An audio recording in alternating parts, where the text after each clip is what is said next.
बिस्मिल्लाहिर्रहमानिर्रहीम। Welcome to my YouTube channel. Guys, आज हम पढ़ने जा रहे हैं द मोस्ट इम्पॉर्टेंट टॉपिक। अगर मैं ऐसे कहूँ कि ये मैथमेटिक्स का सबसे ज़्यादा इम्पॉर्टेंट टॉपिक है तो ये गलत ना होगा। फंक्शन और मैपिंग। फंक्शन क्या होता है ये समझने के लिए मैं आपके सामने दो सेट्स लिखता हूँ। ये मेरे पास सेट ए है और ये मेरे पास सेट बी है। मैंने क्या किया, आपके सामने दो सेट्स लिए हैं। इस सेट के एलिमेंट्स मैंने ये लिख दिए 0, 1, 2, 3 और 4। लेट कर लिया कि इसके अंदर ये एलिमेंट्स हैं और इसके अंदर मैंने एलिमेंट्स लगा दिए हैं 1, 2, 3 और 4। मैंने इसके अंदर ये एलिमेंट्स लिख दिए हैं और बी के अंदर मैंने 1, 2, 3 और 4 लगा दिए हैं।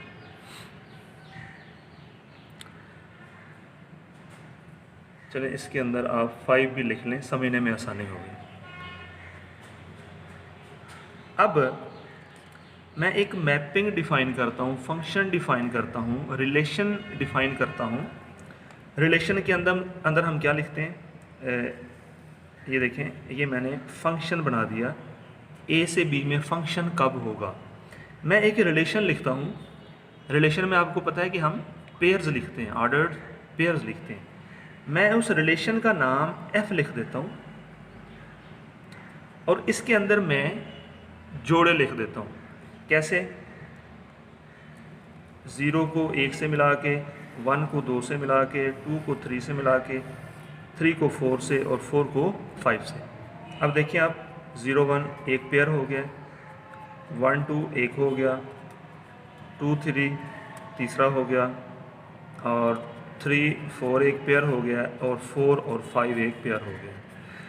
ये जब हमने इसके रिलेशन लिखने थे, मतलब ए और बी को क्रॉस प्रोडक्ट, कार्टेशियन प्रोडक्ट करनी थी और फिर उसके अंदर मैंने रिलेशन लिखना था। रिलेशन के अंदर मैंने कोई ये इस तरह के जोड़े लिखने थे, तो मैंने वो एक रिलेशन आपके सामने लिखा है और इसका नाम लिखा है मैंने एफ़। पहले आर लिखते थे ना, अब मैंने इसका नाम चेंज कर दिया, मैंने इसका नाम लिखा एफ़। ये फंक्शन होगा। ये जो मैंने रिलेशन लिखा इसको मैं फंक्शन कहूँगा। कब मैं फंक्शन कहूँगा? अगर डोमेन ऑफ एफ ए के इक्वल हो। पहली condition, domain of F A के इक्वल होनी चाहिए। देखें, अगर हम डोमेन ऑफ एफ करते हैं तो इसके पहले वाले एलिमेंट्स कौन से हैं? 0, 1, 2, 3, 4। तो ये ए के इक्वल तो आ रही है, ये देखिए, पहली कंडीशन मैंने लिखी। दूसरी कंडीशन ये है कि एफ जो मैंने लिखा है इसका हर पेयर के अंदर जो पहले वाले नंबर हैं उनमें रेपिटेशन नहीं होनी चाहिए। मसलन ये 0 एक ही दफ़ा आया है, किसी और पेयर के अंदर ये मौजूद ना हो। 1 सिर्फ इसी पेयर के अंदर है, इस जोड़े के अंदर है, किसी और के अंदर ये मौजूद नहीं है। सिमिलरली 4 सिर्फ इसी के अंदर है, बाकी किसी के पहले वाला मेंबर 4 नहीं है। तो किसी भी पेयर का जो पहले वाले नंबर्स हैं उनमें रेपिटेशन नहीं होनी चाहिए। दूसरी कंडीशन क्या है? No repetition in first members of ordered pairs of f। कि जो ऑर्डर पेयर है मेरे पास उसमें पहले वाले मेंबर्स में रिपीटिशन यानी तकरार बार बार नहीं आने चाहिए। तो ये दोनों कंडीशन, ये जो मैंने लिया है f, जो मैंने ये f लिया है, ये दोनों कंडीशंस सेटिस्फाई कर रहा है। तो मैं इसको कहूँगा कि ये फंक्शन ए से बी है। f is a function from A to B. मैं इसको ऐसे लिखूँगा, f is a function from A to B. तो ये थी फंक्शन की डेफिनेशन।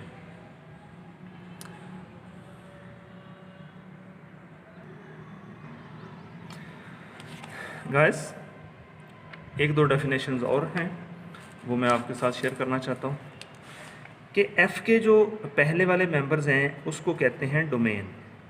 डोमेन ऑफ एफ़ क्या होती है?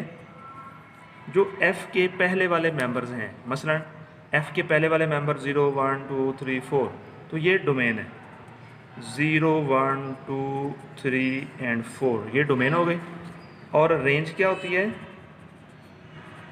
रेंज ऑफ एफ़ के दूसरे वाले मेंबर्स 1 2 3 4 5।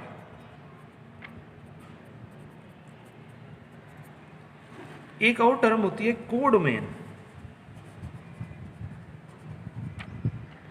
कोडोमेन कौन से एलिमेंट होते हैं? बी के एलिमेंट, सेट बी के एलिमेंट्स को कोडोमेन कहते हैं। सेट बी के एलिमेंट्स को कोडोमेन कहते हैं। डोमेन और रेंज, डोमेन और रेंज का तल्लक याद रखना है एफ के साथ है। ये जो मैंने आपके सामने एफ लिखा, डोमेन और रेंज का तल्लक इसके साथ है। और जो कोडोमेन है, कोडोमेन इसका तल्लक सेट बी के साथ है, यानी सेट बी के एलिमेंट्स को कोडोमेन कहा जाएगा।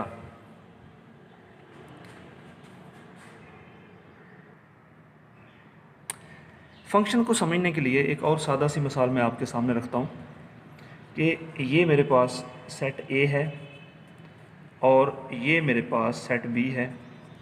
इसके अंदर मैंने एलिमेंट ले लिए 0 1 2, इसके अंदर एलिमेंट ले लिए 1 2 3। अब आपने कंसीडर ये करना है कि ये हैं लड़कियां और ये हैं लड़के, और हमने इनके जोड़े बनाने, मतलब इनकी शादियां करवानी है। जैसे मैंने ऊपर पेयर बनाए, तो मैंने एक फंक्शन लिखना है एफ़, ये शादी हाल है, एफ़ मेरा एक मैरिज हाल है, और मैरिज हाल के अंदर मुख्तलिफ कपल्स मैंने लिख देने हैं। ये देखें, मैं अब इनकी शादियां करवाती हूँ। मैं इस लड़की की शादी इस लड़के से कर दी, इस लड़की की शादी मैंने इससे कर दी, और इस लड़की की शादी मैंने इससे भी कर दी। तो इसमें कोई गुनाह तो है नहीं, क्योंकि मैंने इस लड़की की शादी एक से कर दी, इसकी शादी इससे कर दी, इस लड़की ने भी इसी लड़के से शादी कर ली, तो इसमें कोई हर्ज नहीं है। एक लड़के से दो लड़कियां शादी कर सकती हैं। तो अब ये जोड़े मेरे पास कौन से बने? एक जोड़ा बना ये, दूसरा जोड़ा बना ये, और तीसरा जोड़ा बना ये। तो क्या ये फंक्शन है? बिल्कुल फंक्शन है, क्योंकि फंक्शन की जो डेफिनेशन है उसमें हमारे पास ये होता है कि डोमेन ऑफ एफ ए के इक्वल आनी चाहिए। डोमेन आप निकालें तो क्या आ रही है? 0 1 और 2, ये डोमेन ए के इक्वल आ रही है।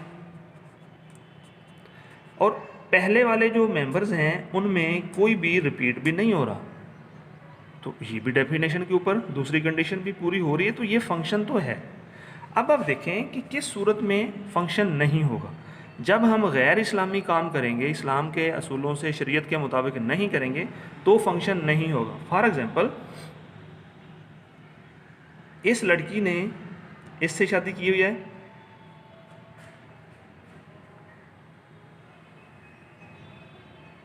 और ये लड़की कहे कि मैंने 2 से भी शादी करनी है। अब आप ये देखें, अब मेरे पास फंक्शन क्या बनेगा? यानी 0 ने 1 से भी शादी कर ली है, और 0 ने 2 से भी शादी कर ली है, और बाकी जो मेरे पास पेयर हैं वो 1 2 और 2 2 है। अब देखें, पहले वाले मेंबर्स में रेपिटेशन हो गई। जब गैर इस्लामी काम हुआ, एक लड़की 2 लड़कों से शादी नहीं कर सकती, 0 1 से और 0 2 से शादी नहीं कर सकती, तो ये गैर इस्लामी काम हुआ। तो जैसे ही गैर इस्लामी काम हुआ तो हम कहेंगे फंक्शन नहीं है। मतलब जब एफ़ के पहले मेंबर्स में रेपिटेशन आ जाएगी, 0 इधर भी आ गया, 0 इधर भी आ गया, तो वो फंक्शन नहीं होगा। तो ये फंक्शन को समझने के लिए एक सिंपल सी एग्जांपल थी। इससे आपको उम्मीद करता हूँ कि अच्छे से समझ आया होगा।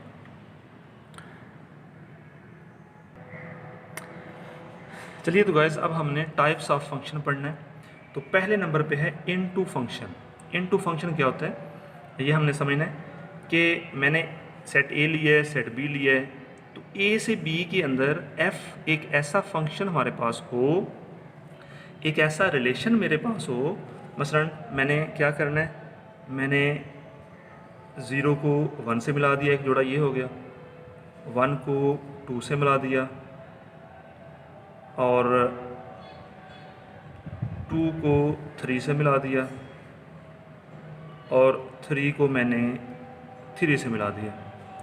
अब देखें मेरे पास f एक ऐसा रिलेशन बना है जिसके अंदर ये वाले पेयर आ रहे हैं, 0 1 1 2 2 3 और 3 3। तो गाइज पहले नंबर पे ये देखें कि क्या ये फंक्शन है। इसके पहले वाले नंबर में कोई डबल नंबर तो नहीं आ गया? नहीं, कोई नहीं आया। क्या इसकी अगर हम डोमेन करते हैं 0 1 2 3 तो वो a के इक्वल आती है? बिल्कुल आती है। तो ये फंक्शन है। अब हमने देखना है कि ये इनटू कैसे है। इनटू फंक्शन तब होगा कि जब b का कम से कम एक एलिमेंट ऐसा हो जो a के किसी एलिमेंट के साथ एंगेज ना हुआ हो। ये देखिए अब 4 एक ऐसा एलिमेंट है जो a के किसी एलिमेंट के साथ मिला हुआ नहीं है। तो जब इस तरह का हम फंक्शन लिखेंगे, ये जो मैंने पेयर लिखे, इस तरह f को कहेंगे कि ये इनटू फंक्शन है। फंक्शन तो है लेकिन ये इनटू फंक्शन है, बिकॉज अगर मैं इस f की रेंज करूँगा तो वो प्रॉपर सबसेट बनती है किसका? b का। कैसे भला? अगर मैं रेंज ऑफ f करूँ वो क्या आती है? 1 2 3, जो कि प्रॉपर सबसेट है b का। b में एलिमेंट कौन से हैं? 1 2 3 और 4। तो ये प्रॉपर सबसेट बन रहा है b का। तो जब range of f proper subset बन रही हो b का तो फिर ऐसे फंक्शन को हम इनटू फंक्शन कहते हैं। ये था गाइस इनटू फंक्शन। समझने के लिए कि b के अंदर एक ऐसा एलिमेंट होगा जो a के किसी एलिमेंट के साथ मिला हुआ नहीं होगा। अच्छा, यहाँ पे एक चीज़ और, ये जो b के एलिमेंट्स हैं जब फंक्शन अप्लाई कर देते हैं तो उसके बाद इन एलिमेंट्स को क्या देते हैं? इमेजेस। और ये वाले एलिमेंट ये होते हैं प्री इमेज।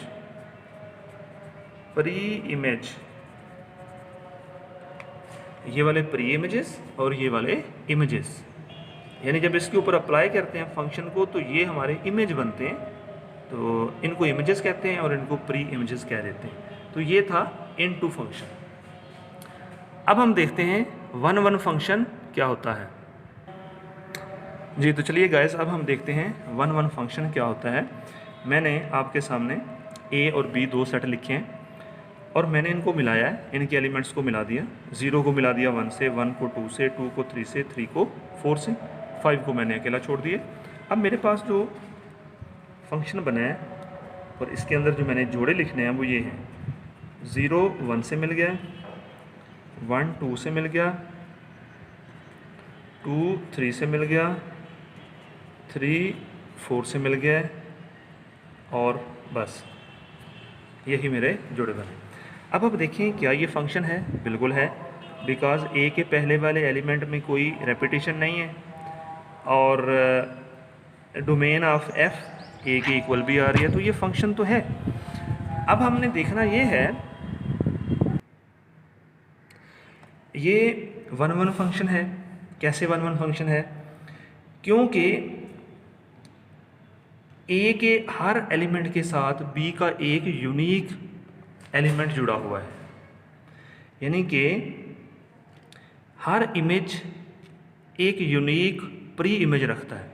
देखें, एक 0 के साथ जुड़ा हुआ है, 2 इमेज है 1 का, 3 इमेज है 2 का, 4 इमेज है 3 का। तो इस तरह की सूरत हाल में 1 1 फंक्शन हम कह देते हैं। जबकि पीछे वाले में हम देखें, आप देख सकते हैं कि 2 3 के साथ भी मिला हुआ है, 3 3 के साथ भी मिला हुआ है। अब यहाँ पे जो 3 था इस एग्जाम्पल में 3 इमेज है और इसके 2 प्री इमेज है, 2 और 3। मतलब ये हुआ कि 2 के ऊपर भी 3 जवाब आ रहा है, 3 के ऊपर भी 3 जवाब आ रहा है। इस केस में क्या है, इस केस में हर नंबर का एक अलहदा जवाब आ रहा है। 0 के ऊपर 1 आंसर आ रहा है, 1 के ऊपर 2 आ रहा है, 2 पे 3 आ रहा है, 3 पे 4 आ रहा है। यूनिक आंसर आ रहा है, यूनिक इमेज है। हर प्री इमेज का, ये प्री इमेज है और इसका ये इमेज यूनिक आ रहा है, अलहदा अलहदा आ रहा है, डिफरेंट है। तो इस तरह के फंक्शन को कहते हैं 1-1 फंक्शन।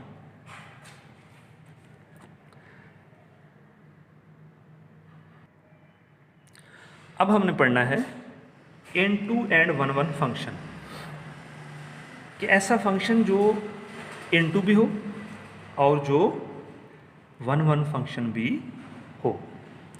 तो हम देखते हैं कि ये जो अभी मैंने फंक्शन डिफाइन किया था, ये वाला, ये 1-1 तो है, क्या ये N2 भी है? बिल्कुल ये N2 है। कैसे N2 है? क्योंकि अगर हम f की रेंज करें, अगर मैं f की रेंज करता हूँ तो f की रेंज मेरे पास क्या आती है? रेंज देखें, 1 2 3 4, जो कि b के इक्वल नहीं आ रही, बल्कि b का प्रॉपर सबसेट आ रही है, प्रॉपर सबसेट ऑफ b। तो जब प्रॉपर सबसेट का मतलब ये है कि b के अंदर एलिमेंट हैं 5 तक है ना, जबकि रेंज के अंदर हमारे एलिमेंट आ रहे हैं 4 तक। तो अब ये प्रॉपर सबसेट होगा b का, तो ये प्रॉपर सबसेट है b का। तो प्रॉपर सबसेट जब b का होता है रेंज ऑफ f, तो उसको हम कहते हैं N2 फंक्शन। तो ये जो एग्जांपल नंबर 2, ये 2 वाला फंक्शन जो है, ये मेरा 1-1 तो है ही, साथ में N2 भी है। तो ये वाला N2 एंड 1-1 फंक्शन हम इसको कह सकते हैं।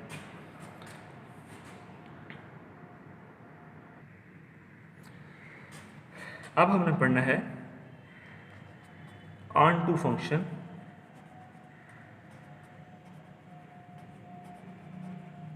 ON2 फंक्शन, इसको सरजेक्टिव भी कहते हैं, सरजेक्टिव फंक्शन, सरजेक्टिव फंक्शन। सिमिलरली ये जो मैंने आपके सामने N2 एंड 1-1 फंक्शन लिखा, इसको इंजेक्टिव भी कहते हैं,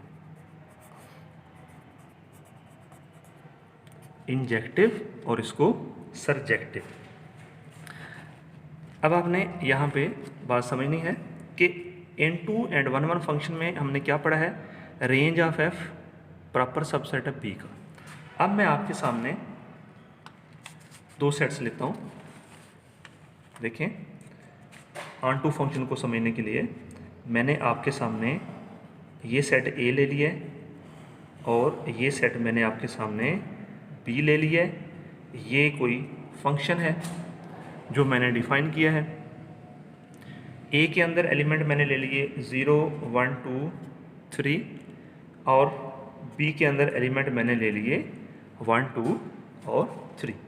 अब देखें, 0 को मैंने मिला दिया 1 से, 1 को मैंने मिला दिया 2 से, 2 को मिला दिया 3 से, और इस 3 को मैं चलो मिला देता हूँ 2 से। अब देखें जो मेरे पास फंक्शन आया है, अब इसके अंदर मैं कौन से पेयर लिखता हूँ? देखें, 0 1 ये एक पेयर हो गया, 1 2 दूसरा पेयर हो गया, 2 3 तीसरा पेयर हो गया, और 3 2 चौथा पेयर हो गया। क्या ये फंक्शन है? बिल्कुल ये फंक्शन है, क्योंकि ये फंक्शन की जो दोनों प्रॉपर्टीज़ हैं वो सेटिस्फाई कर रहे हैं। कैसे? इसकी अगर मैं डोमेन करता हूँ तो मेरे पास आता है 0 1 2 3, जो कि a के इक्वल है। ये पहली कंडीशन होगी। और दूसरी कंडीशन क्या है कि इसके पहले वाले नंबर में कोई डबल नहीं आना चाहिए। ये देखें, सारे सिंगल सिंगल दफ़ा हैं, तो ये वाली फंक्शन तो बन रहा है। अब आप देखें, अगर मैं इसकी रेंज करूं, मैं अगर इस फंक्शन की रेंज करता हूं तो वो क्या आ रही है? 1 2 और 3 आ रही है, जो कि b के इक्वल आ रही है। अगर रेंज बी के इक्वल आ जाए तो इस तरह के फंक्शन को ऑन टू फंक्शन या सरजेक्टिव फंक्शन कहते हैं। और अगर ये प्रॉपर सबसेट बी का बने तो फिर इस तरह के फंक्शन को इनटू, और अगर वो 1 1 भी हो तो फिर साथ 1 1 भी, तो फिर इस तरह के फंक्शन को इनटू या इंजेक्टिव कहेंगे। और अगर रेंज इक्वल आ जाती है बी के तो फिर इसको ऑन टू फंक्शन हम कहेंगे। ये था ऑन टू फंक्शन। अब मैं आपको करवाऊंगा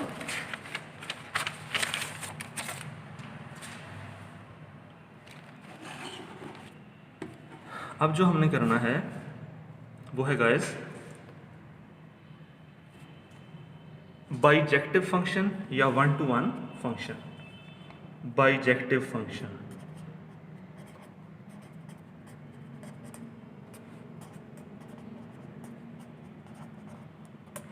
बाइजेक्टिव फंक्शन या इसको हम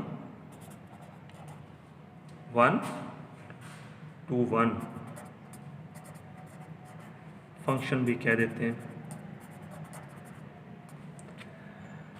1 to 1 जैसा कि नाम से जाहिर है, चलिए मैं आपको लिख के समझा देता हूँ। ये मैंने सेट ए ले लिया है और ये मैंने सेट बी ले लिया है। अब इसके अंदर एलिमेंट हैं 1 2 3 और 4। इसके मैंने एलिमेंट चले ले लिए 2 3 4 और 5। अब ये 1 1 कब होगा? 1 को 2 से मिला दिया, 2 को 3 से मिला दिया, 3 को 4 से मिला दिया, 4 को 5 से मिला दिया।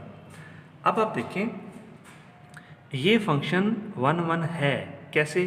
क्योंकि ए का हर एलिमेंट बी के एक ही एलिमेंट के साथ मिला हुआ है, कोई एलिमेंट मिस भी नहीं है।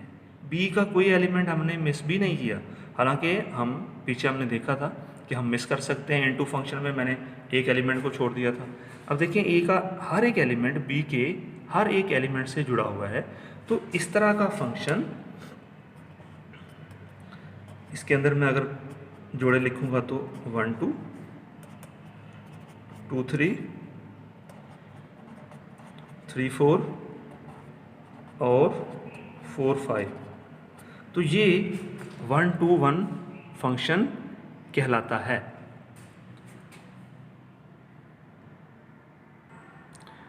दूसरे लफ्ज़ों में मैं इसको कहूँगा कि ये फंक्शन ए से बी में बाइजेक्टिव फंक्शन या 1 to 1 फंक्शन कहलाता है अगर फंक्शन 1 1 भी हो और ऑन टू भी हो।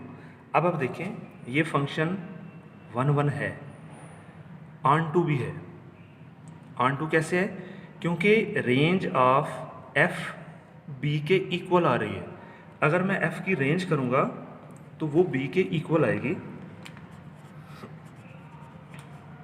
रेंज ऑफ एफ अगर मैं करता हूँ वो क्या आएगी? 2 3 4 5 that is equal to B. अगर रेंज बी के इक्वल आ जाए तो फिर फंक्शन होता है ऑन टू। ये 1 1 भी है, अब ये ऑन टू भी है, तो इस तरह के फंक्शन को हम कह देते हैं bijective function.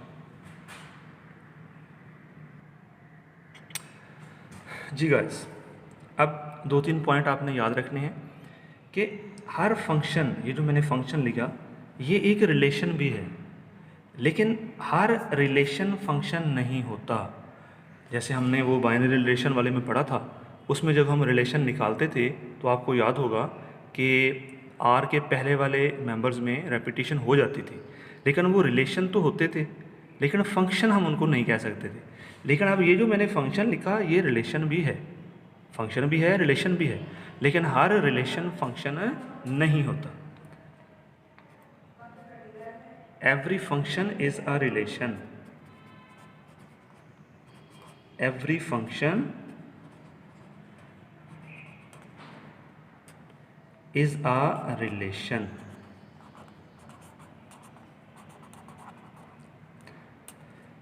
but converse is not true,